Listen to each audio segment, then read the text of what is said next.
I think Cole Kmet was talking about Caleb Williams being a difference maker, right? Listen to how he talks about a rookie who's only played 6 games in the NFL. For me, it's just hard not to say the quarterback. Like, the quarterback looks really good, and he's super talented and can do a lot of really good things with his legs and with his arm. And I think the things that he does in the pocket as a rookie is really impressive. And I think those are the things that you look at that you can rely on week to week, whether that's the intermediate or short passing game. And I think Caleb's done a really good job with that. So, yeah, it's just hard for me not to say the quarterback. There's a lot of other elements to it as well, like obviously protecting and doing all those things. But I think Caleb just got a knack for playmaking and making plays happen. Now, that was Kmet when he was asked yesterday why he believes what they've been doing, in the last 3 games during this 3-game win streak feels like it is actually sustainable. It's not just, hey, we're playing some bad teams and this is what's happening. And it just goes to further my premise. And here's the simple premise.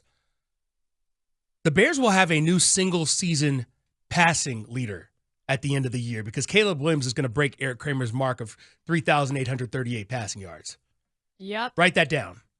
And even though I say it and it sounds like a lot, especially for a rookie, first of all, that number's not that high. There's also 17 games now. There's several factors in play here. But when he's throwing for double-digit passing yards, I'm like, okay, maybe I was getting ahead of myself.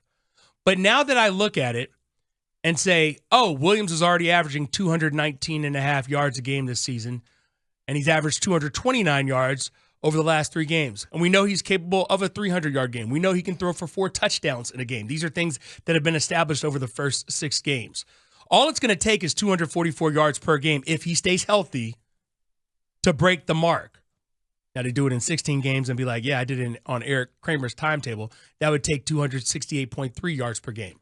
But with the weapons he has, with the uptick in offense that the Bears have shown, with as good as the defense is at getting other teams off the field, I think the opportunities will most certainly be there. And I think he even has a chance to become the 6th rookie quarterback in NFL history to hit the 4,000-yard mark, the latest, of course, being C.J. Stroud from last year, who had maybe the best rookie quarterback season of all time. So I think this is a serious thing.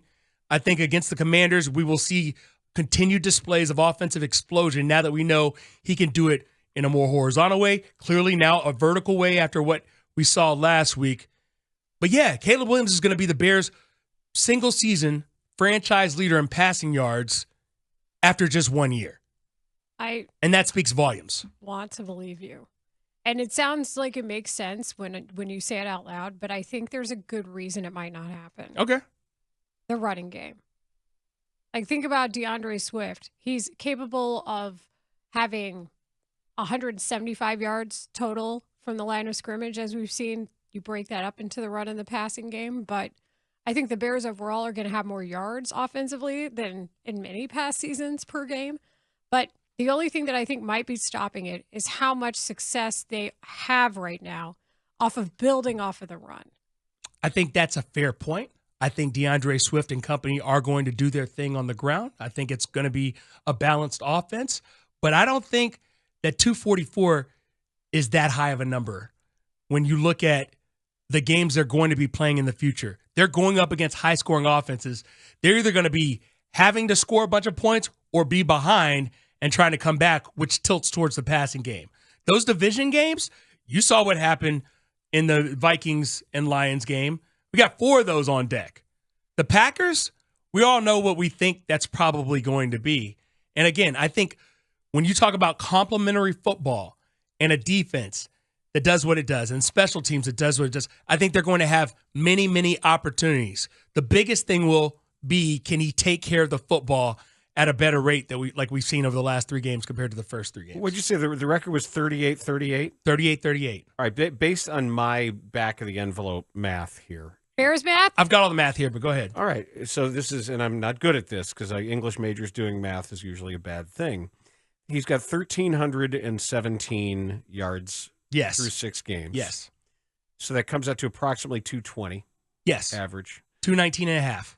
I used 220. Okay, we'd say 220. We're always Whatever round up. it takes. Let's go. 220 times 17 is 3740. Yes. So he would need not only to play every game, Yes. which is unlikely. It's unlikely. It's for Why are you starting. putting the Ziggy on him? I'm just, no, it's a pragmatic approach, and I appreciate pragmatism. This is if Ziggy. If he plays every game at his current averages, he would come up short of that line to gain. But if we would look at trends and we look at his level of efficiency and what is happening with the offense and the reason why Cole Kmet said the quarterback is the reason that this offense can sustain what it's doing, I think it would be fair as he develops to build in an improvement adjustment to some of that, which would get you probably right around your number. So I think if you're making that bet, that is a bet on, I would say, health. It's health. It's a bet on health. It's a bet on availability. That I think you're right. I think if this Caleb Williams playing at his current rate, because that first game against Tennessee, he threw for 93 yards. So that's what I'm saying. That's in the average as well. What we should probably do is throw out the 363 and throw out the 93 and figure out. And that's why if you look over his last 3 games, the average is 229. So that's throwing out both those numbers and the number in between. And that gets him there, right? No, it doesn't get him there. He needs 244 per. 244 per. Yeah, 244 per. That's okay. So it pushes it. So it also means that he's more likely to get those yards if they're playing from behind.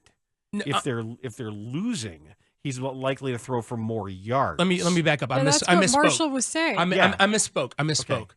244 is what it takes to get to 4,000. Okay. To get to Eric Kramer, it takes 230. Okay. So now you see? Yes, I would, and it's if you are factoring in some of those playing catch up, and a lot of those not necessarily maybe empty calories kind of yards. Yeah, which every quarterback has. No doubt. Okay. So just write that down. I think it's not that huge a statement because it's the Bears' record, which is pathetically low. But the argument about whether or not Caleb Williams was going to throw 4,000 yards in his rookie season has been a hot button topic for this reason. You can see why it could occur. You could see why at least he would get close if he passed Kramer. Mm-hmm. And then you're trying to figure out what needs to happen to make it happen. And let me give you the 5 quarterbacks who have done it. 4,000-yard seasons, I'm saying, as a rookie. As a rookie, it would be Stroud. Did Kyler Murray do it? No. He didn't. It will be the all-time record is 2012 Andrew Luck. Okay. Oh, yeah. 4,374. Did Roethlisberger do it? Roethlisberger did not. He was leaning on the bus in those. Next up, at number 2, 2020, Justin Herbert. 4,336 yards. We aren't going to talk about that game last night. That game was weird. It was not normal. It defied physics at times. Was weird. Nobody wanted to hold on to the ball. I mentioned CJ Stroud in 2023, 4,108. Cam Newton in 2011, 4,051. Dang. And in 2015, Jameis Winston, 4,042. Those are the 5 guys who have done it. How many of those guys do you think made the playoffs? Colts made the playoffs in 12, right? Stroud made the playoffs. That's it. That's all. That's it. That's all. And, Justin Herbert didn't make it, even though he went 4-3-3-6, 31-10. Now, here's why, if he does this, if he breaks the record, the Bears are going to the playoffs. Here's why they're going to the playoffs if he breaks the record.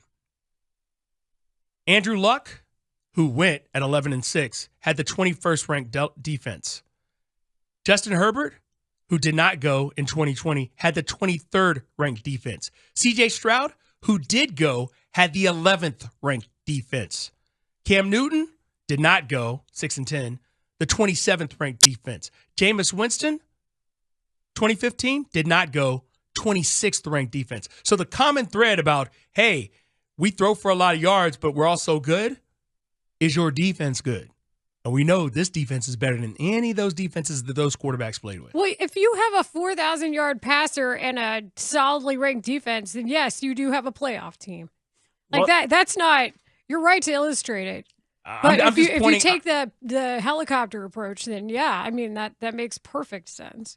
So I predicted the Bears would go 10-7. I'm sticking with that. That was before the season started. I too said that. And now it looks like that's very much – if they can get off to the Dan Bernstein start, you know what the Dan Bernstein start is? 7-2? 7-2. You just got to find 3 more games.